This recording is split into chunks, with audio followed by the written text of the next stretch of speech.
अब दिल्ली विश्वविद्यालय में एक नया कोर्स आने वाला है। इस कोर्स का नाम हिंदू स्टडीज है और वैसे तो देखा जा रहा है कि काफ़ी ऐसे विश्वविद्यालय हैं जहां पर ये कोर्स पढ़ाया जाता है, लेकिन अब दिल्ली यूनिवर्सिटी में इसको इंट्रोड्यूस किया जाएगा। तो हमारे साथ बात करने के लिए इस पर हैं डॉक्टर प्रकाश सिंह सर, यहाँ पर डायरेक्टर हैं साउथ कैंपस के। सर, ये बताइए कि आज ही क्यों या इसी दौर में क्यों हम दिल्ली यूनिवर्सिटी में यानी कि विश्वविद्यालय में इस कोर्स को स्टार्ट करने वाले हैं? देखिए, पहली बात तो इसकी पृष्ठभूमि पुरानी है। मैं कह सकता हूं कि जब राष्ट्रीय शिक्षा नीति 2020 आई और उसमें 2-3 बातों पर बहुत फोकस किया गया। पहले था कि एजुकेशन को औपनिवेशिक किया जाए, डीकोलोनाइज किया जाए, वेस्टर्न इम्प्रिंट से उसको मुक्त किया जाए, उसका भारतीयकरण किया जाए, या जो भारत की ज्ञान परंपरा है उस ज्ञान परंपरा से विद्यार्थी को जोड़ा जाए। और इसी बीच में यूजीसी ने हिंदू स्टडीज का एक पेपर भी इंट्रोड्यूस किया, जिसका एक बार एग्जाम भी नेट का हो चुका है। तमाम विश्वविद्यालयों ने, बड़ौदा सयाजीराव गायकवाड़ विश्वविद्यालय ने शुरू किया है, बीएचयू ने शुरू किया है, लाल बहादुर शास्त्री विश्वविद्यालय जो कि दिल्ली में ही है उसने शुरू किया है। तो 20 से अधिक विश्वविद्यालयों में इस पर अध्ययन पोस्ट ग्रेजुएट लेवल पर शुरू हो चुका है, रिसर्च लेवल पर शुरू हो चुका है। तो हमें ये लगा कि दिल्ली विश्वविद्यालय को भी इसको शुरू करना चाहिए, क्योंकि दिल्ली विश्वविद्यालय देश का सर्वाधिक प्रतिष्ठित विश्वविद्यालय है। जितने विद्यार्थियों की सेवा हम कर पाते हैं उतने दूसरे विश्वविद्यालय नहीं करते।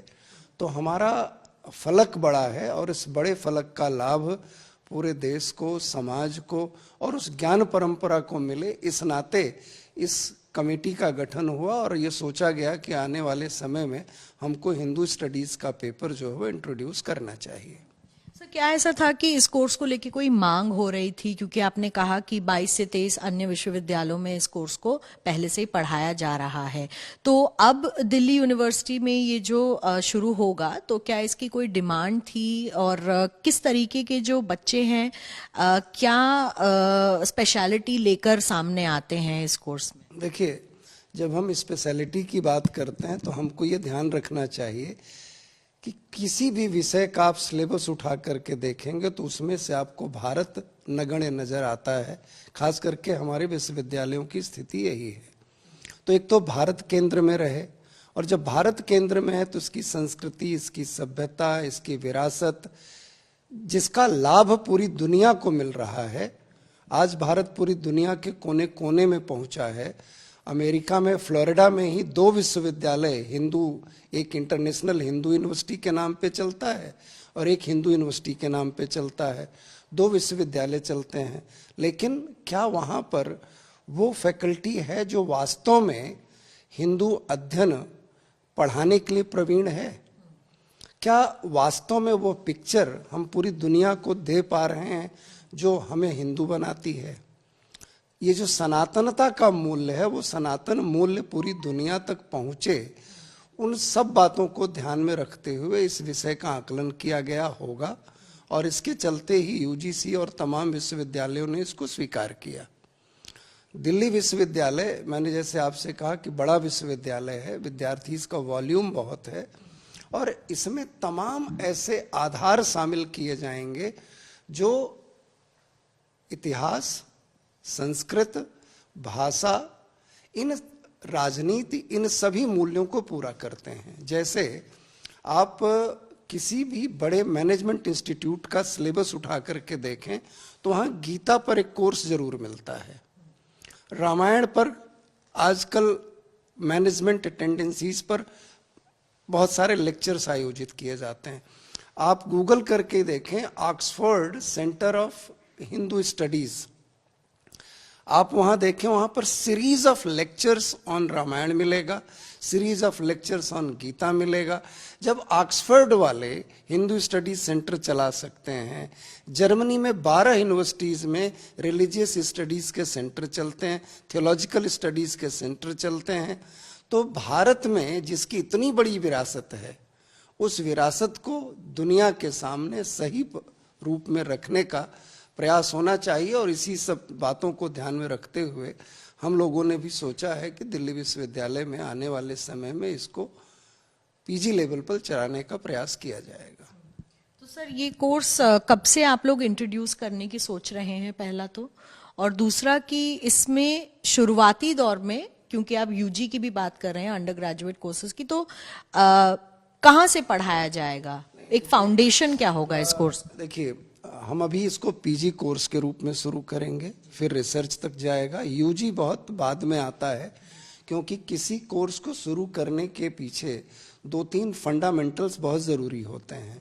पहला ये कि हम उसको जगह कहाँ देंगे, इंफ्रा इसका क्या होगा, फैकल्टी कौन कौन सी होगी, फैकल्टी कोलैबोरेटिव होगी जिसमें सभी विभागों के लोग शामिल किए जाएंगे। तो जब तक ये सब तय नहीं हो जाता, जिसके बगैर किसी कोर्स की लाइफ नहीं होगी, तब तक हम इसको ये कहें कि इसी अकादमिक सेशन से शुरू करेंगे या अगले से करेंगे, वो प्री मैच्योर होगा। लेकिन हमारी कोशिश है कि एक अच्छा संतुलित कोर्स जो है वो हम विद्यार्थी को दे पाएं। तो 17 मेंबर कमेटी जो पैनल गठित किया गया है, उसमें हमने सुना कि कुछ लोग इसका विरोध भी करते दिखाई दे रहे हैं, ऐसा क्यों सर? देखिए, फेसबुक के माध्यम से जानकारी मिली कि एक हमारे एकेडमिक काउंसिल के मेंबर ने प्रश्न उठाया है। उनकी जानकारी के लिए बता दूं कि दिल्ली विश्वविद्यालय में बुद्धिस्ट स्टडीज का पीजी प्रोग्राम भी चलता है, एक अलग विभाग है, रिसर्च एक्टिविटीज भी वहाँ पर चलती हैं। और हमारे जो इतिहास का सिलेबस आप देखेंगे कॉलेजेस में, वहाँ पर बुद्धिस्ट की फैकल्टी भी अपॉइंटेड होती है, बुद्धिस्ट पढ़े हुए लोग अपॉइंट होते हैं, वो पेपर भी पढ़ाया जाता है, एंशिएंट इंडिया का पार्ट मान लिया जाता है।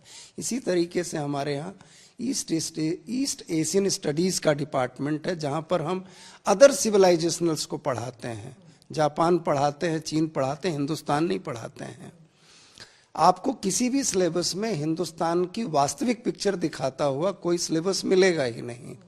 तो ये एक प्रयास हो रहा है जिसमें भारत की ज्ञान परंपरा को, हमारी विरासत को कुछ हद तक विद्यार्थी से परिचित करा दिया जाए, क्योंकि बहुत बड़ा फलक है। उस फलक को मैं कहूँ कि पीजी प्रोग्राम में ही पूरा कर लिया जाएगा तो संभव नहीं है। इनका प्रश्न बुद्धिस्ट स्टडीज को लेकर ही था क्या, इस्लामिक स्टडीज को लेकर भी? क्योंकि इस्लामिक स्टडीज का जहां तक सवाल है, अभी एक प्रयास शुरू हो रहा है। इस्लामिक स्टडीज के ऊपर तमाम यूनिवर्सिटीज काम कर रही हैं, हिंदुस्तान में काम कर रही हैं। केरल में एक यूनिवर्सिटी है, केरल में कई यूनिवर्सिटीज हैं, मल्लापुरम में एक यूनिवर्सिटी है, आलिया यूनिवर्सिटी वेस्ट बंगाल में स्टेट यूनिवर्सिटी है, उत्तर प्रदेश में अलीगढ़ मुस्लिम यूनिवर्सिटी के साथ साथ तमाम रीजनल स्टेट यूनिवर्सिटीज़ हैं जो उस पर काम कर रही हैं। तो उनके यहाँ तो ऑलरेडी पढ़ाया ही जा रहा है। दिल्ली विश्व में ही अगर आप देखें, जामिया हमदर्द में पढ़ाया ही जा रहा है। तो इस नाते इसकी तुलना उसके साथ नहीं करना चाहिए। तमाम थियोलॉजिकल स्टडीज़ चल रही हैं। जहाँ तक मुझे इंस्टीट्यूट का नाम नहीं याद आ रहा है, इलाहाबाद यूनिवर्सिटी का बाकायदा क्रिश्चियन इंस्टीट्यूट है, उसमें थियोलॉजिकल स्टडीज़ पर रिसर्च होती है, पीजी प्रोग्राम्स होते हैं। उनकी एग्रीकल्चरल एक यूनिवर्सिटी है इलाहाबाद में ही, वहाँ पर बाकायदा थियोलॉजिकल स्टडी में पीएचडी होती है। सेंट स्टीफेंस के जो पुराने प्रिंसिपल थे मिस्टर थम्पू, वहीं से पीएचडी करके आए थे थियोलॉजिकल स्टडीज़ में। तो देश में तमाम यूनिवर्सिटीज़ ऐसी हैं जो वो प्रक्रिया पूरी कर रही हैं। दिल्ली यूनिवर्सिटी को लगा कि एक बड़ा विद्यार्थी वर्ग है जो इसमें दिलचस्पी ले सकता है, इस नाते इसको शुरू किया गया। किसी और पंथ से, विचार से इसको जोड़ करके नहीं देखा जाना चाहिए।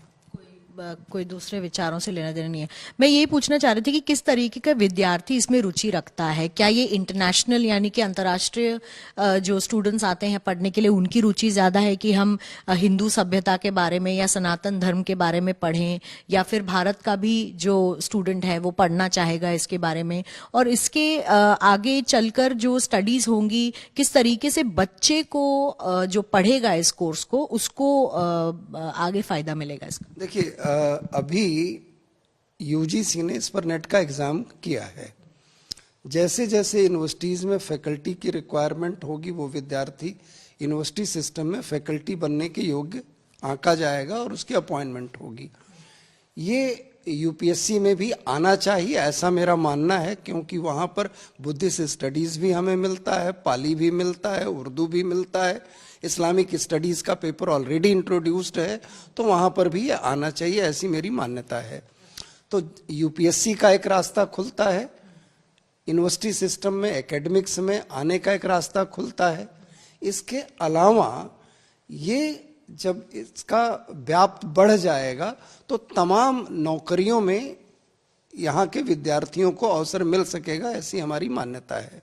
उदाहरण के तौर पर जो वैल्यूज भारतीय सभ्यता में या हिंदू सभ्यता में जो सनातन समय से चले आ रहे हैं, वो किसी भी मैनेजमेंट को बहुत हद तक लाभ पहुंचा सकते हैं। जैसे मैं कहूँ सील, क्षमा, धैर्य, ये अक्रोध, ये ऐसे मूल्य हैं, अगर विद्यार्थी को दिए जाएं तो विद्यार्थी में सद्गुणों का विकास होता है। और किसी भी मैनेजमेंट के लिए, किसी भी लीडरशिप के लिए इनका होना बहुत आवश्यक है। तो एक बहुत बड़ा फलक है, इसको संकुचित दृष्टि से न देख करके व्यापकता में देखने की आवश्यकता है।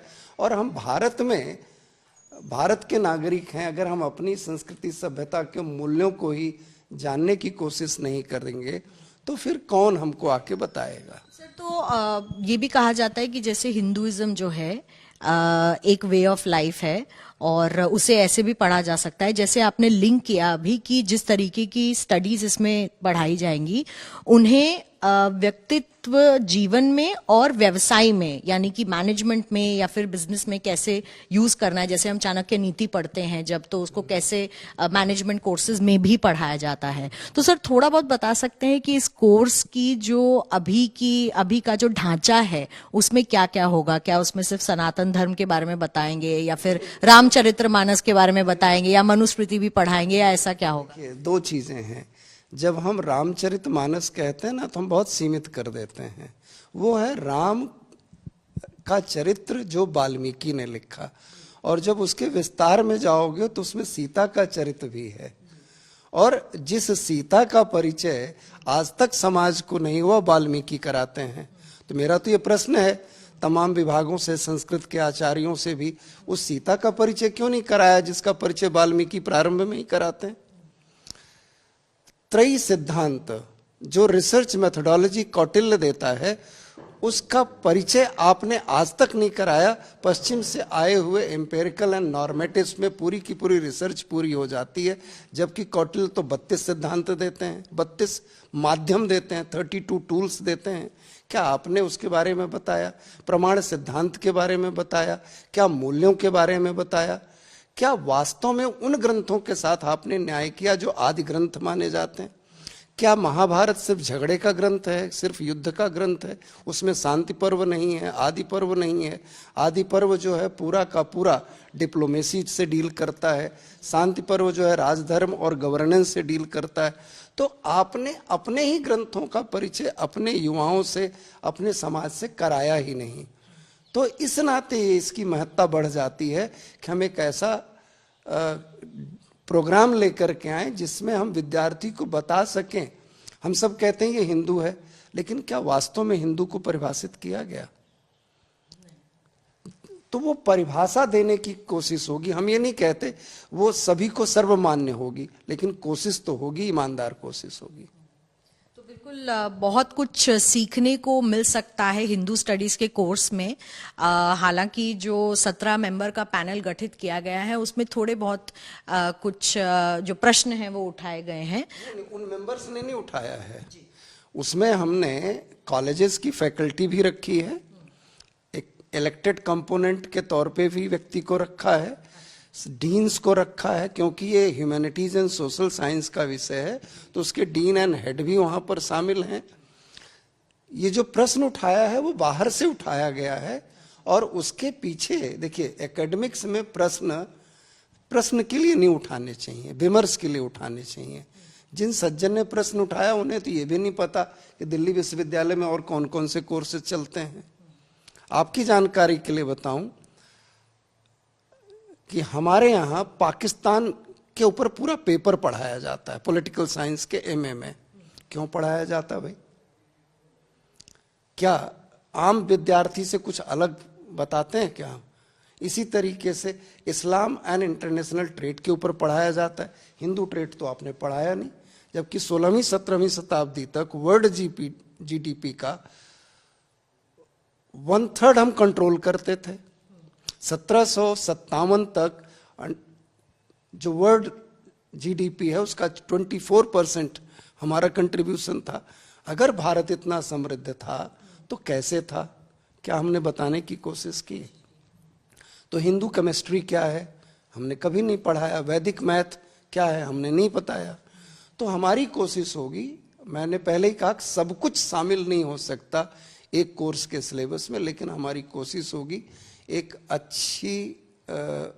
अच्छा स्वरूप भारत का, समाज का विद्यार्थी के पहुंचे और एक अच्छा संस्कारित विद्यार्थी हम समाज को दे सकें। ठीक है, बहुत बहुत धन्यवाद सर। और अगर इस कोर्स के बारे में आप और भी चीज़ें जानना चाहते हैं तो हम लगातार सर से भी बात करेंगे, पता करेंगे कि इसमें क्या क्या पढ़ाया जाएगा। फिलहाल इसको पोस्ट ग्रेजुएट लेवल पर पढ़ाया जाएगा, रिसर्च लेवल पर, और आने वाले समय में इसको अंडर ग्रेजुएट में भी इंट्रोड्यूस किया जा सकता है।